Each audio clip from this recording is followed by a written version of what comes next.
Hi అండి. ఈరోజు అందరికీ ఒకటి చెప్పాలనుకుంటున్నాను. అదేంటి అంటే, వెనకటికి ఒక పాట ఉండేదండి. ఆ పాటే గుర్తొస్తుంది నాకు. ఇప్పుడు ఆడపిల్లల మీద జరుగుతున్నాయి కానీ ఏయన్నా కానీ చూస్తుంటే వింటుంటే ఆ పాట గుర్తొస్తుంది. అదేం పాట అంటే, అందమైన లోకమని రంగురంగులుంటాయని అందరూ అంటుంటారు రామ రామ, అంత అందమైంది కానే కాదు చెల్లెమ్మ చెల్లెమ్మ, అంత అందమైంది కానే కాదు చిట్టెమ్మ అనే పాట వెనకటి పాట. అది ఆ పాట గుర్తొస్తుంది.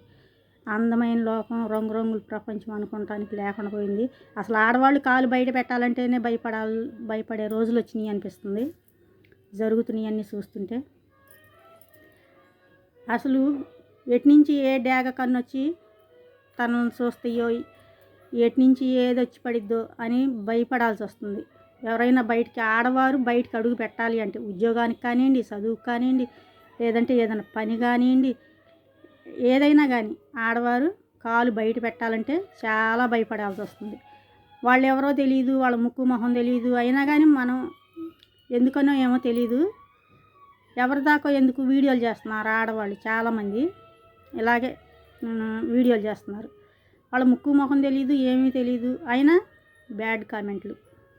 ఎందుకండి బ్యాడ్ కామెంట్లు పెడతారు?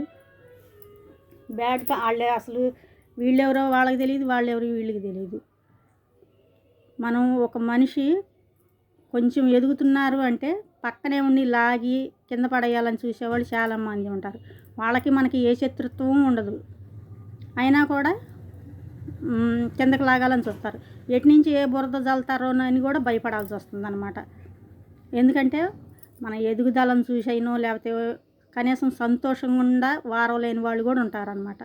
పక్కనే సంతోషంగా ఉండ వారం లేరు, ఎదుగుతుంటే చూడలేరు. ఒకవేళ డబ్బు సంపాదించుకున్నా, ఒకవేళ ఏదైనా వాళ్ళు ఒకటి చేస్తున్నారు, ఒకరు ఆడవాళ్ళు కొంచెం ఒక అడుగు ముందుకేస్తున్నారు అంటే వెనకమాలే ఉండి బురద జల్లేవాళ్ళు కూడా ఉన్నారు. అలాగే ఈ యూట్యూబ్ చేసే ఆడవాళ్ళకి చాలామందికి తెలుసు ఎటు నుంచి ఏ బురద జల్లుతారో మనకు తెలియకుండానే మన మీద ఎలాంటి కంప్లైంట్లు వస్తాయో, లేకపోతే ఎలాంటి బ్యాడ్ కామెంట్లు వస్తాయో, లేకపోతే ఇలా భయపడాల్సి వస్తుందన్నమాట. యూట్యూబ్ అనే కాదు, ఏదైనా సరే, ఏ రంగంలోనైనా సరే ఆడవాళ్ళు ఇలా భయపడాల్సిన రోజులు వచ్చినాయా ఏంది అని కొంచెం బాధగా ఉంది. ఉద్యోగాల వాళ్ళకి భద్రత లేదు. ఎక్కడ చదువుకునే అమ్మాయిలు కానీ, లేకపోతే ఏదైనా పనికి వెళ్ళే వాళ్ళు కానీ, ఎక్కడెక్కడ ఈ జరిగేవన్నీ టీవీల్లో చూస్తుంటే ఆడవారు అన్ని రంగాల్లో ముందుండారని గర్వపడాలో, లేకపోతే ఇలాంటివన్నీ ఆడవారి మీదే జరుగుతున్నాయి అని బాధపడాలో ఏమీ తెలియట్లేదు. జరుగుతున్నాయి చూస్తుంటే అలా ఉందని నేనైతే నాకు బాధ అనిపించి ఈ వీడియో అయితే చేస్తున్నానండి. మనం సంతోషంగా ఉండ చూడలేని వాళ్ళు కూడా మన మీద బురద జల్లటానికి ప్రయత్నం చేస్తారనమాట. ఆ మట్టంట, ఈ మట్టంట.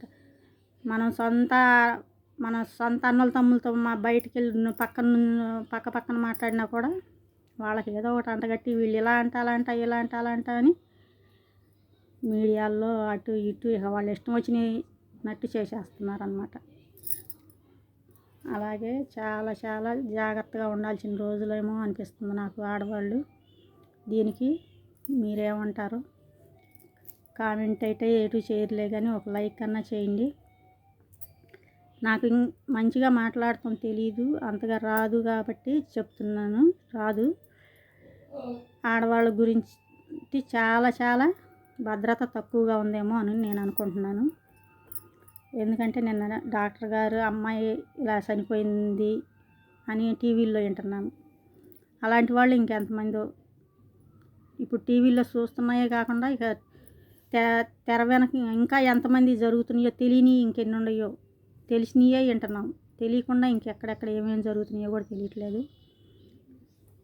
ఆడవారు ఇక వాళ్ళు జాగ్రత్తగా ఉండాలి అంటే వాళ్ళ భద్రత వాళ్ళే చూసుకొని తెలివిగా నడుచుకోవాలని నేను అంటున్నాను. నాకైతే మంచిగా మాట్లాడటం రాదు కాబట్టి ఆడవాళ్ళు చాలా చాలా జాగ్రత్తగా ఉండాలి, చాలా తెలివిగా నడుచుకోవాలి ఎక్కడికి వెళ్ళినా కూడా.